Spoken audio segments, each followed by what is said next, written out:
Hi, I'm Daniel Lucas, and welcome to Book 101 Review. Book 101 is all about the books that I read for the last 40 years. And today I have my special guest.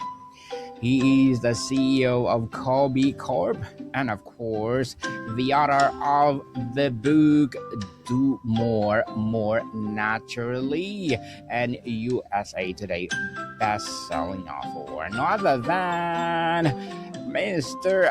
David Kolbe. Great to be with you here today, Daniel. Welcome, Mr. David. On Book 101 Review, can you please introduce more about yourself that I missed? Where to start? I don't know. As you said, I'm CEO of Kolbe Corp. Grew up in the business. I did not actually start it. My mom started the company a little over 50 years ago. I was working in it since it was starting in the back bedroom of the house. And I've been running it for, I never remember exactly, about 15 years now I've been CEO. And thank you so much for sharing your knowledge and wisdom to the world, Mr. David. Here on Book 101 Review, we celebrate you. So let's talk about you and the book itself. You helped develop the original algorithm for the Kolbe ATM Index. What was the moment, the insight, the problem, the conversation that made you realize human instinct could be codified and measured in a way that actually changed how people work? Yeah, so I mentioned my mom started the company. She actually started the process of figuring out how to measure this thing called conation, which is really the instinctive way that people take action. And for her, it started a generation before that even. My grandfather developed something called the Wonderlic Personnel Test, which was the first short form intelligence test that businesses starting in the United States used to understand basically how smart people were when they were considering hiring them. But my mom would have the discussion with my grandfather that, there's something else. We all know smart people and smart, motivated, committed people who aren't right for a particular job. And she would say, well, what is it? What are you missing, Dad, with this intelligence test? And he would basically tell her, hey, I do my thing. I think that sounds like a great question. Why don't you figure it out? So that started a long process for her of figuring that out. Well done, Mr. David. You grew up immersed with Kolbe Concept. What is your own journey with the framework? Was there a moment where you personally resisted it, or did you always see the clarity it offered? Mostly saw the clarity that it offered, understood from an early age that, my mom really was onto something with that discussion that I just talked about. There's more to the way we operate in the world than just how smart we are and the affective, or what often people call, the personality side, measured by personality tests like Myers-Briggs or predictive index strengths finder. There are lots of them. There are definitely times though I pushed back. I think, it's overemphasized, or here's one that we get a lot and that I've questioned it sometimes. It's more changeable. It's more malleable. What we've seen and what my mom's theory was, and I think has really been borne out over time, is that this is inborn. It doesn't seem to change. It's not something we got because we went to school and somebody taught us to operate a particular way. It's just who we are. There've been times I've thought, no, nothing's really that fixed in place, but I see over and over again when people fight against these instinctive strengths, these natural strengths, they burn up more energy to get the same amount of stuff done. They're more frustrated. They burn out because it takes more energy.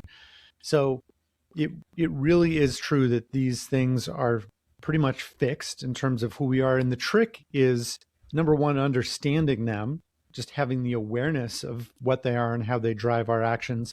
And then two, figuring out the best ways to put them into action. So yes, that's setting yourself up for success by getting to work with these strengths rather than against them. But it's also being realistic. And in the real world, there are times where we have to do things not in exactly natural way for us to do them. We have to do them in ways that aren't natural, but we can do that. We just have to figure out the best way to operate in those situations. Yes, indeed. And Miss Kathy Kolbe, your mother, created a foundation. How has the work evolved from her original insight to where you are talking it now? And what's the core that has not changed and never will? All right, well, I'll start with the second part, the core that hasn't changed and I don't think will. The core is that there is this thing called conation, this instinctive way of taking action. And this thought predates Kathy Kolbe. This concept goes back to ancient Greek philosophers like Plato, has been talked about by other philosophers in the millennia and centuries since then. So if you put it into context, the three parts of the mind, and I briefly mentioned them, but the cognitive, which is the smarts, the intelligence, what we learn, what we know, the affective, which is our desires, our preferences. So again, measured by things like the Myers-Briggs. So it could be extrovert, introvert, often put in the big five psychological factors framework.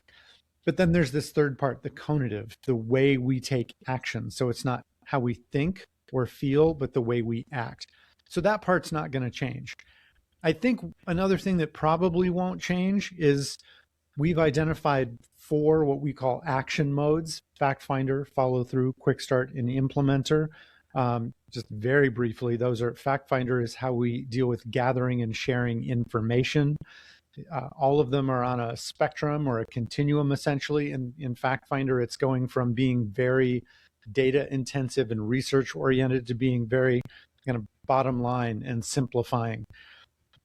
Follow through is how we deal with systems and structure. So it goes from being very systematic, structured, creating organization.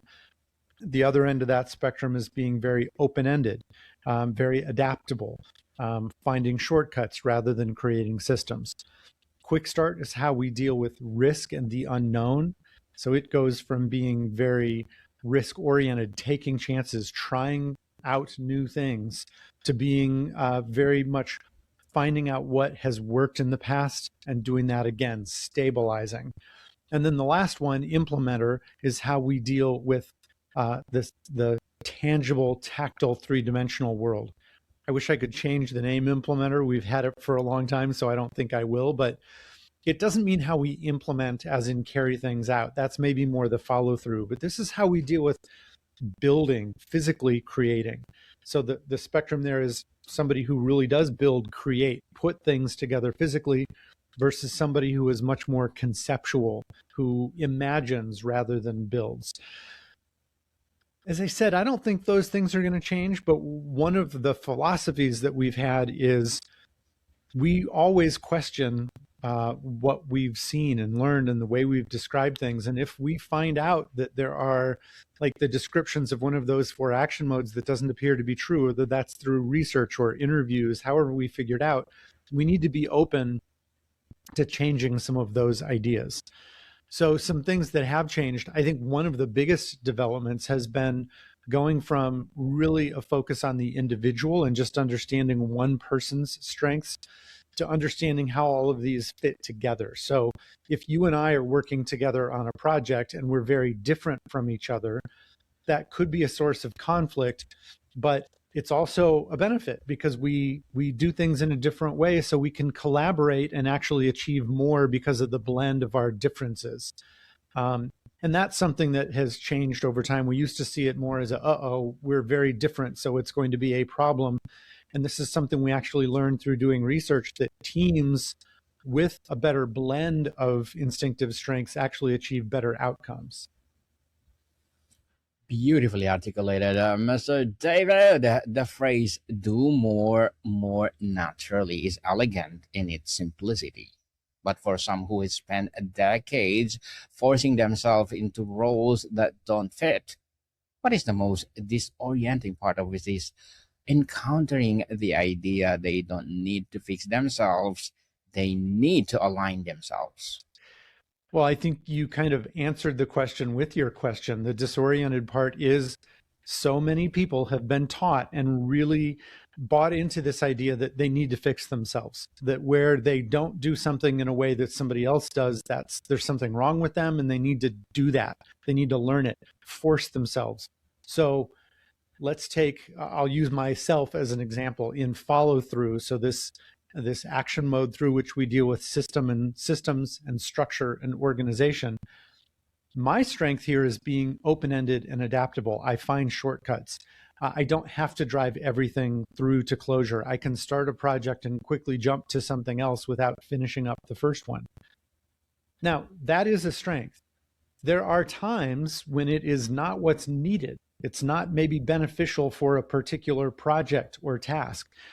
And so, again, using myself as the example, when you're younger, you're basically taught, no, you should operate in a systematic, structured, organized way. You go to school and your teachers teach you, here's the way we do things in our classroom. You write essays the same way. I will teach you the essay. You start with this, and then you get to a middle, and it becomes very formulaic. I'm not that person. I wasn't that kid then. I'm not that adult now.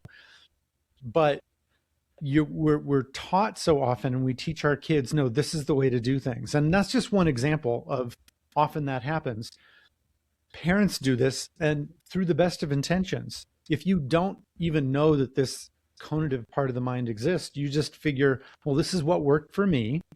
I will teach that to my kids because that's the way things work. This is how to get good results, good outcomes, because that's how I did it. So why wouldn't you think that way? No one's taught you there are other options available, and not just options, there are other ways that will be better for your kid. So because we've been taught that, people are sometimes reluctant to give that up and to adopt a new idea that, no, the way you take action is okay. The trick is to leverage how you do it naturally so you will be successful doing it that way. So for me, I need to find opportunities to create shortcuts and systems, maybe take a system that's created inside my own company from somebody else, figure out how we can shorten it, how we can get to an outcome more quickly, more efficiently. We'll make more money that way.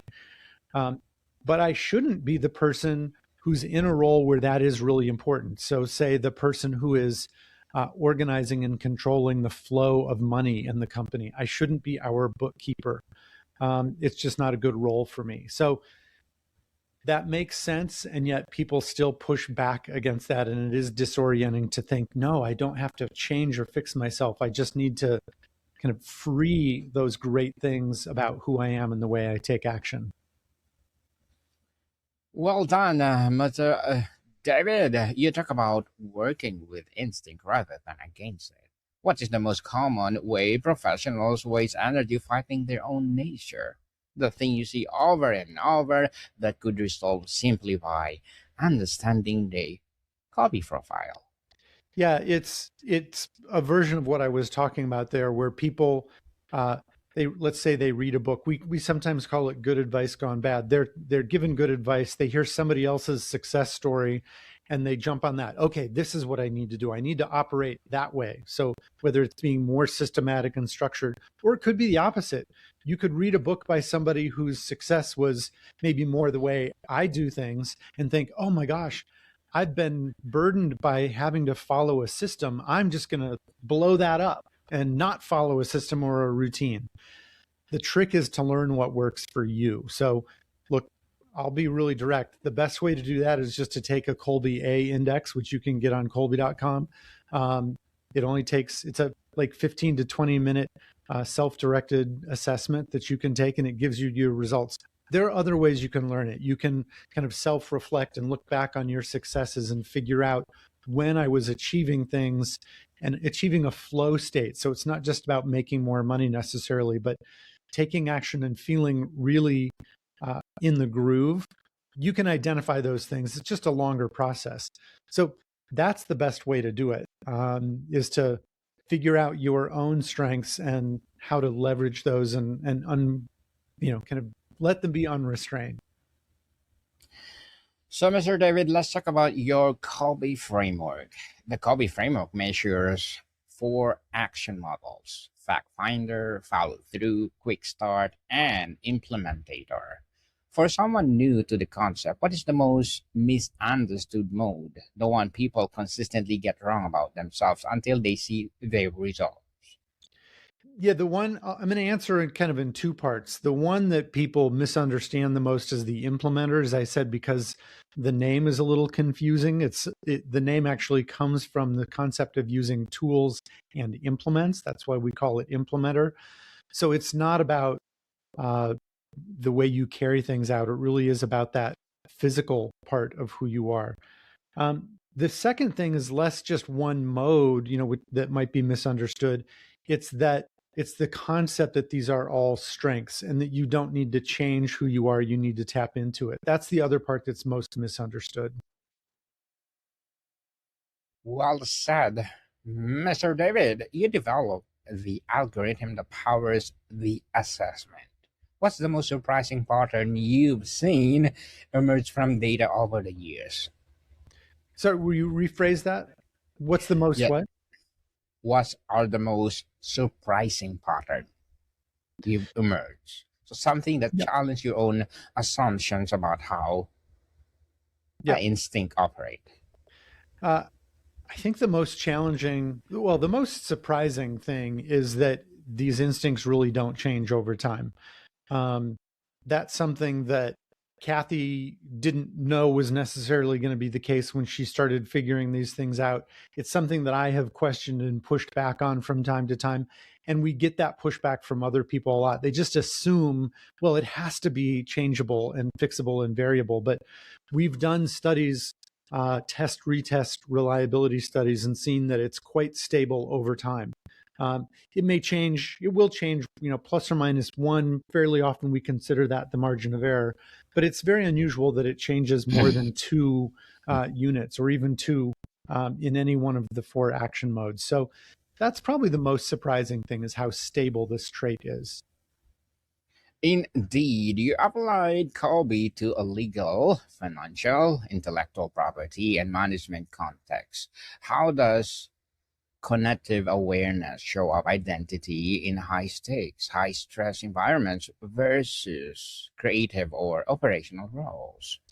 I think one of the interesting things is it shows up in all of those areas. We actually sometimes, I wouldn't say we define conation as the way we are creative, but it really does describe the way we're creative. And I push back a little bit. You used creative versus operational roles almost.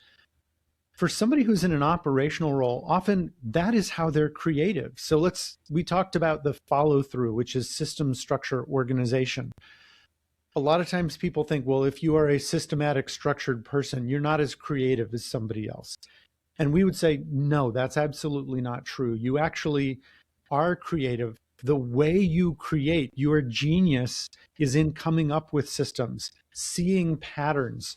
Now, if you want to think about artistic kind of creativity, think of it as like with a visual artist, perhaps. You can find somebody who creates beautiful structure, um, beautiful patterns. I mean, that might be an initiating follow through person versus somebody who creates beautiful abstractions, which are not so systematic and organized. They might be, at least appear to be more random. So both of those people are creative. Similarly, as I was saying with operational roles, that can be a creative endeavor. So I think the other part of your question is high stakes.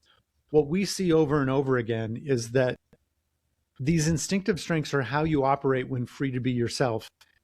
In high stakes situations, sometimes people they start thinking, well, now that it's such high stakes, I shouldn't have the freedom to operate the way I thrive. I should really try to do it this other way that somebody told me to do it. They kind of want to minimize the risk possibility, and they see it as more risky to just operate through their own strengths. But and this is kind of the irony, when they're in a high pressure, high stakes situation where they maybe don't have time to plan, or they don't have a template for how to operate, they will fall back on their instinctive strengths very naturally because they are instinctive and they are natural. So We really do want to see people use those instinctive strengths. The only caveat that I will put there is some of it is also having the self-awareness to understand there are some high stakes situations where I don't care what level you are in an organization or a team. Maybe you are, I'm the CEO, so I'm the leader. There are times where it's a high stakes situation. I should not be the one leading an effort because I don't have the right instinctive strengths for that situation. I need to let go of my ego, step back, let somebody else who's better suited to take the lead then actually do it. Very well said, Mr. David. The freedom to be yourself is a powerful promise, but many people have been told their whole lives that their instincts are wrong, or too much, or not enough. What does it actually take from someone internalize that permission? That is a great question. It's different for different people. I'd say my advice is for everybody who doesn't feel that freedom yet, take one instance, maybe a low stakes opportunity where, hey, if this doesn't work out, it's no big deal, and give yourself the freedom to operate in a way that really is natural for you and see what the results look like. Not just the final product, but also how you felt getting there. What we see over and over again is that people operate with less stress. They have more energy left at the end of the process. They feel a better sense of fulfillment often because they were able to use what is a natural way of doing something. If you start in small ways where you haven't felt the freedom, or you felt like, oh, the way I do things is the wrong way, when you start in little ways and observe that success, then you can build the confidence to use it over and over again. It doesn't happen overnight. If you've been taught over and over, as I was in my example, that you need to be systematic and structured and organized, being disorganized, to use a negative way of putting it, isn't going to feel like the right thing or the smart thing to do. And you have to figure out the right way to do that. I'll also say I used that word very deliberately, disorganized. That's a negative way to put it. The positive phrasing I used before is open-ended, adaptable. I can describe my strengths in negative ways, but it just isn't helpful. It's a negative framing that actually saps us of energy rather than gives it to us. Mr. David, before we wrap up our discussion for today, I'm inviting you to please do listen to my other podcast, people. My other podcast, because my abstract essay is already in 6th season, abstract poetry in 3rd season, and of course my book 101 review in 6th season 2, comedy 101 in 4th season, and of course my food 101 in 6th season as well. Geography 101 love letters, movie 101 review, music 101 are in 5th season, science 101, sex 101 in its 4th season, trivia 101, motivation 101, spiritual awakening 101, mental health 101, law 101, entrepreneurship 101, coaching 101, and of course my Bible verses 101 are my baby podcasts. Please listen to them wherever you listen your podcast. So, Mr. David, you live this work your entire life, from helping develop the algorithm to leading Kolbe Corp today. What's the most personally meaningful application of the Kolbe concept you've seen? The story or moment that reminds you why this work matters beyond business outcomes? So I'll give two. I'll cheat a little bit. You asked for one. The first one, most of our clients are businesses. And so we help them achieve their goals in a business setting. What's most meaningful there, and it's in a poignant way, it's almost sad sometimes, because over and over again, I work with business leaders who get their results and think, oh, I wish I knew this before. So it's gratifying that they learn it, but we're constantly trying to get to people earlier. Because they just understand themselves. The second one is in personal relationships. When you understand who you are and who your spouse is, and you discover the joy of letting each other be who you are and working together, and not just tolerating, but actually enjoying and appreciating those differences that you have, it's an amazing thing. It's amazing, definitely. So, Mr. David, thank you so much for sharing your knowledge and wisdom to the world. And of course, course, your book itself. Can you please invite our listeners to support your business, your book, or anything you want to promote on Book 101 Review? Yeah, we'd love for people to go to Kolbe.com. It's KOLBE.com. Take a Kolbe A Index. The relationship thing that I mentioned is at takes2.com. That's TAKESTWO.com. So I'd encourage people to go both places. Yes, people, let's support Mr. David Kolbe, because if you support him, for sure more and more empowering business like this to rise. Again, I'm inviting you to be part of my Entrepreneurship 101 and, of course, my abstract essay. Let's talk about something good over there, Mr. David. So, people, please do support Mr. David and Mr. David Kolbe. Thank you so much for your time. Thanks for having me. I appreciate your time as well. More to come, people. See you soon. So, Mr. David, I'm inviting you to Padma.